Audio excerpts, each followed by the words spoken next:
रेणुका की शादी कुछ ही दिनों पहले शास्त्री नगर में हुई थी। रेणुका बहुत ही आलसी लड़की थी। वो दिन भर बेड पर सोती रहती या फिर मैगजीन पढ़ती रहती और घर के काम भी धीरे धीरे ही करती। एक दिन उसकी सास उसके पास आती है। बहू, आज बेसन का चिला बना दे, बड़ा मन कर रहा है। हाँ मम्मी जी, बनाती हूँ थोड़ी देर में। थोड़ी देर में? अरे थोड़ी देर में तो रात के खाने का वक्त हो जाएगा बहू।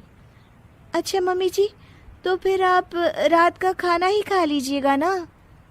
हे भगवान, कैसी आलसी बहू मिली है मुझे, हर काम को बस टालती ही रहती है। रेणुका दिन भर बस आलस पना ही करती रहती।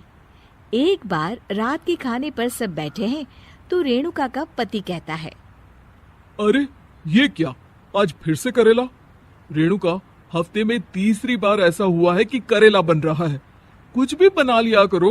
अरे इतनी सारी सब्जी मिलती है मार्केट में। हाँ, पर अब कौन मार्केट जाए और सब्जी लेकर आए, इसीलिए जो था घर पर वही बना दिया। बहू, फ्रिज खोल कर देखती तो पता चलता कि सारी सब्जियां रखी होती है, पर तुम्हारा आलसपन खत्म हो तो तुम्हारी नजर जाए ना। विशाल कमरे में आकर रेणुका से पूछता है, रेणुका, मैंने कहा था तुमसे कि मेरे लिए रुमाल ले आना। मेरे सारे रुमाल खराब हो गए हैं। तुम ले आई क्या? आज नहीं गई, कल ले आऊंगी। ओफो, पिछले 4 दिनों से मैं यही सुन रहा हूँ। बिना रुमाल के ऑफिस जाना पड़ रहा है। तुम तो बहुत ही आलसी होती जा रही हो रेणुका। आपको रुमाल की जरूरत है ना, तो खुद ही खरीद लीजिए ना। हाँ, अब वही करूंगा। तुम्हारे भरोसे बैठा रहा तो कुछ नहीं होगा। एक दिन दरवाजे पर बेल बज रही होती है और रेणुका सोफे पर बैठी होती है, पर आलस में दरवाजा खोलती ही नहीं। अरे बहू, कितनी देर से बेल बज रही है? क्या कानों में रुई डालकर बैठी हो जो सुनाई नहीं दे रही बेल? मम्मी जी, अब आप आ ही गई हैं तो आप ही खोल दीजिए ना दरवाजा। क्यों मुझे ताना मारकर और देर कर रही हैं? अरे वाह, उल्टा चोर को तवाल को डांटे। सास दरवाजा खोलती है तो उसकी पड़ोसन दरवाजे पर खड़ी होती है। दरवाजा खोलने में इतनी देर क्यों हो गई? सब सो गए थे क्या? और ये भी कोई वक्त है क्या सोने का? हाँ? अरे नहीं नहीं, ऐसी कोई बात नहीं है। आइए आइए, आप लोग अंदर आइए। ओफो, इन सबको भी अभी आना था। अब मम्मी जी लगा देंगी मेरी ड्यूटी किचन में। बहू, पकोड़े तल दे।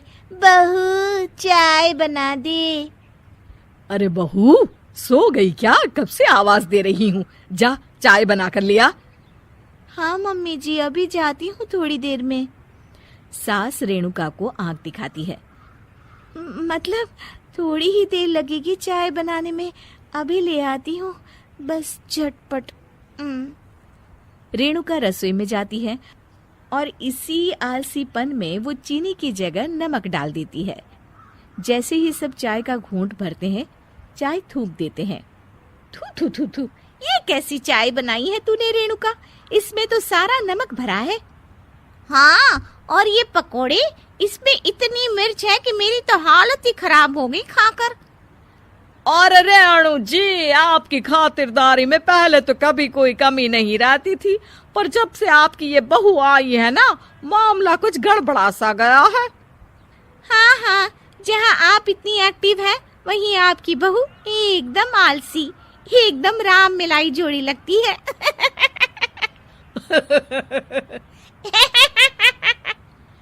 अच्छा जी, चलते हैं अब। नमक वाली चाय पिलाने के लिए बहुत बहुत शुक्रिया। सब वहां से चले जाते हैं। अरे तूने तो मेरी नाक ही कटा दी बहू। वे लोग क्या सोच रहे होंगे मेरे बारे में? मम्मी जी, मैंने तो शक्कर ही डाली थी, पता नहीं नमक कैसे बन गई शक्कर।